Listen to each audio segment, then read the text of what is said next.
Ce programme vous est offert par Kadibir. Notre patrimoine, c'est vous.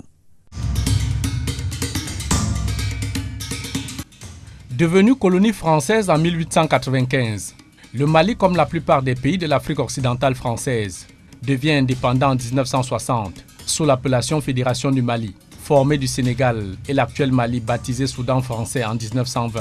Mais des divergences entre Modibo Keïta et Sédar Senghor font voler en éclats au bout de 2 mois les accords de la Fédération, signés le 4 avril 1960 à Paris. Dakar a vécu des heures de fièvre. Le Sénégal s'est retiré de la Fédération du Mali.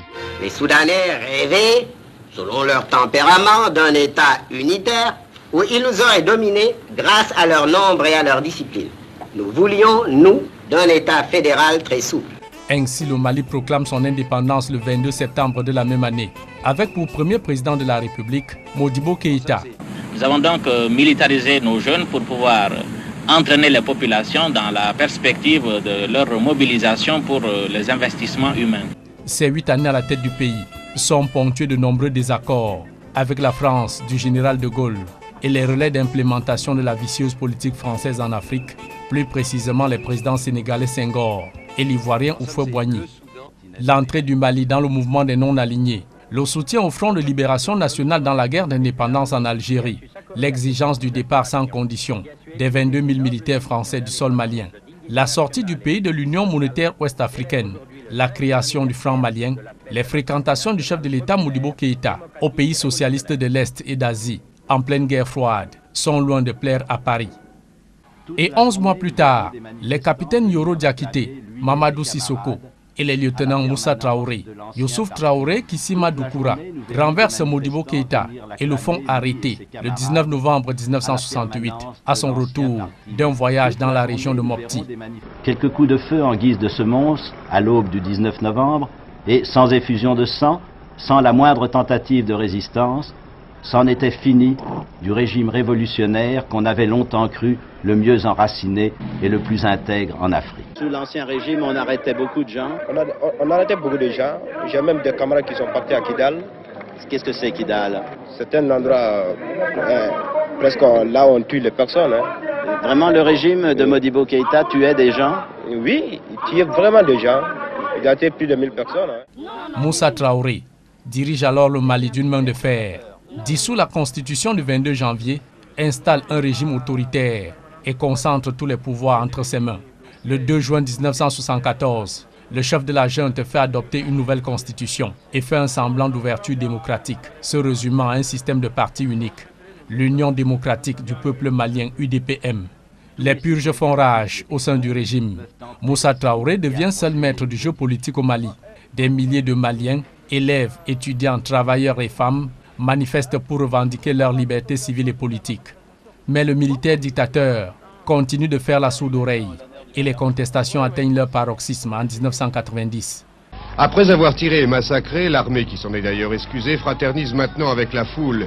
Les tortionnaires d'hier sont devenus les héros d'aujourd'hui. Ce que les médias disent est contraire à ce qui se passe dans notre pays et que les réalités sont toutes autres. Qu'il y a 140 morts, 150 morts, qu'il y a 1000 blessés, qu'on a utilisé des lance-flammes, qu'on a utilisé des bombes à fragmentation. Tout cela est une insulte à mon endroit. Quand on sait que c'est moi qui ai instauré la démocratie dans ce pays. Déjà censuré par son aide de camp, Moussa Traoré ne se rend pas compte que ses heures sont comptées. Le changement de régime n'aura duré que 3 jours, mais le bilan est très lourd. Plus de 300 morts et de nombreux blessés.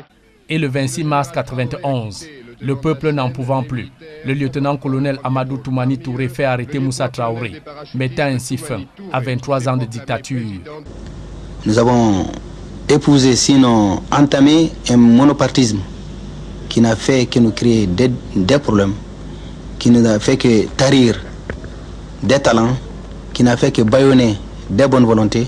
Donc nous sommes dit à un certain moment que si nous devons prendre le pouvoir et pour le peuple malien, nous devons accepter de tenter une autre expérience.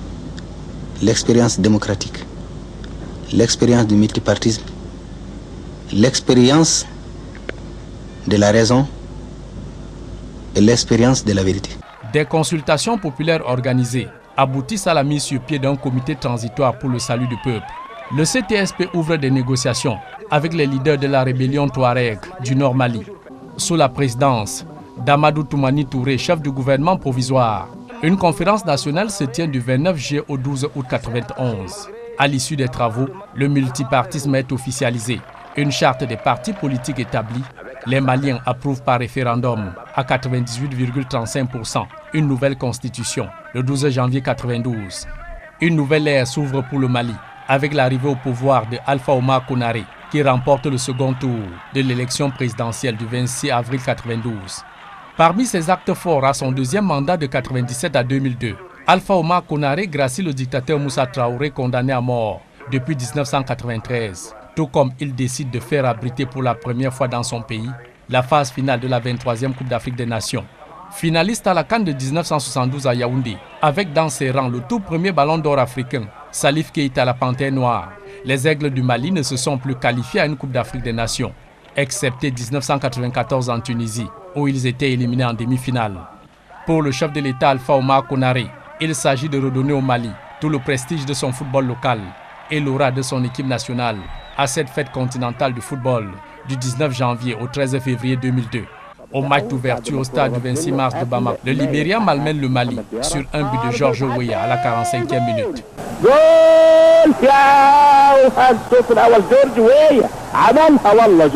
Le match tirant à sa fin, Sédou Keïta arrache l'égalisation pour le Mali à la 87e minute.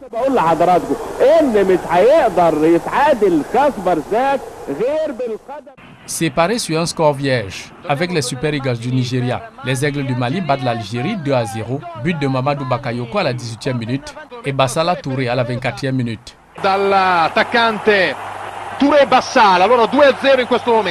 Le Mali 5 points et Nigeria 7 points sont en quart de finale. Dans le groupe B, l'Afrique du Sud et le Ghana se qualifient devant le Maroc et le Burkina Faso. Tout comme dans le groupe C, les Lions indomptables tenants du titre dominent les Léopards de la République démocratique du Congo, les Éléphants de Côte d'Ivoire, sur 2 buts de Patrick Mboma. Et enfin, à leur dernier match de groupe, les Lions corrigent les éperviers du Togo, qui leur avaient manqué le respect à la CAN 2000. Cameroun 9 points et République démocratique du Congo 4 points se qualifient devant la Côte d'Ivoire et le Togo. Dans le groupe D, le Sénégal domine tour à tour sur la plus petite des marques, l'Égypte et la Zambie. Le nul vierge concédé face à la Tunisie réconforte le Sénégal dans sa position de leader du groupe, suivi des Égyptiens qui ont battu la Tunisie et la Zambie après le faux pas devant le Sénégal. En quart de finale, le Nigeria élimine le Ghana. Le Sénégal écarte la République démocratique du Congo. De son côté, le Cameroun barre la voie à l'Égypte sur un but du Ballon d'Or 2000, Patrick Mboma. À la première demi-finale, le Sénégal dame le pion au Nigeria 2-1 et se qualifie pour la première finale de son histoire face aux Lions indomptables du Cameroun qui ont désillusionné les Aigles du Mali 3-0. Un doublé de Salomon Olembe et un but en toute fin de match de Marc-Vivien Foué.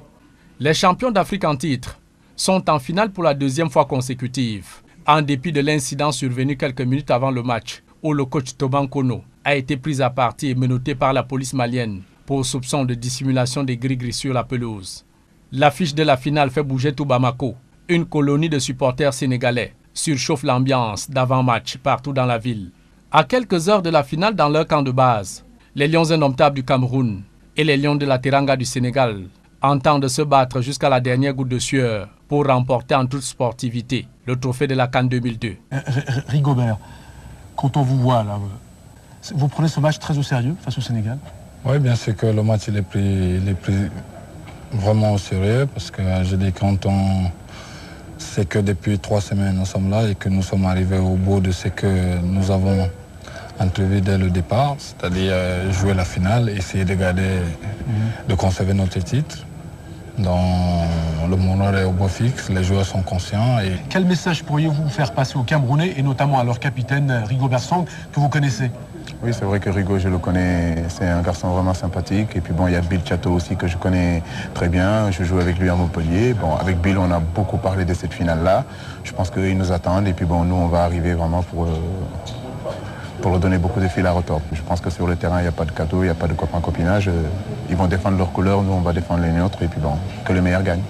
Et à 16h tout pile, Les 22 Lions font leur entrée au stade du 26 mars de Bamako, dans un jeu équilibré et empreint de prudence et en même temps de méfiance. Des attaques sporadiques de part et d'autre ne bousculent pas le cours du match jusqu'à la fin du temps réglementaire.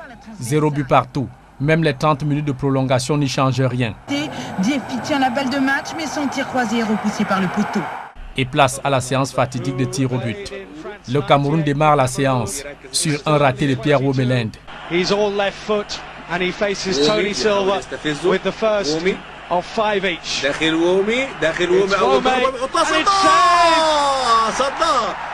Ferdinand Collier et Khalilou Fadiga marquent. Left footer Fadiga. Patrick Soufo, Etame Mayer et Jérémy Nditap. Les coups de pied sont parfaits. From Real Madrid for the Cameroon to make it 3-2 and he does. Jeremy scores. Côté sénégalais, 3e et 4e tireur, Andy Faye bute sur Alioune Boukar, tout comme El Hadji Diouf manque le cadre.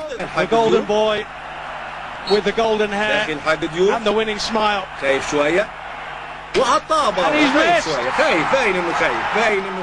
L'issue de l'épreuve dépend désormais des deux capitaines. Rigobert Samba-Anak tire sur Tony Silva, tout comme Aliou Cissé manque de mettre le cuir au fond. The captain of Senegal has to score.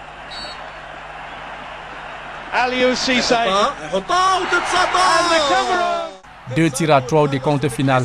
Les Lions indomptables du Cameroun sont champions d'Afrique, remportant le nouveau trophée de la compétition.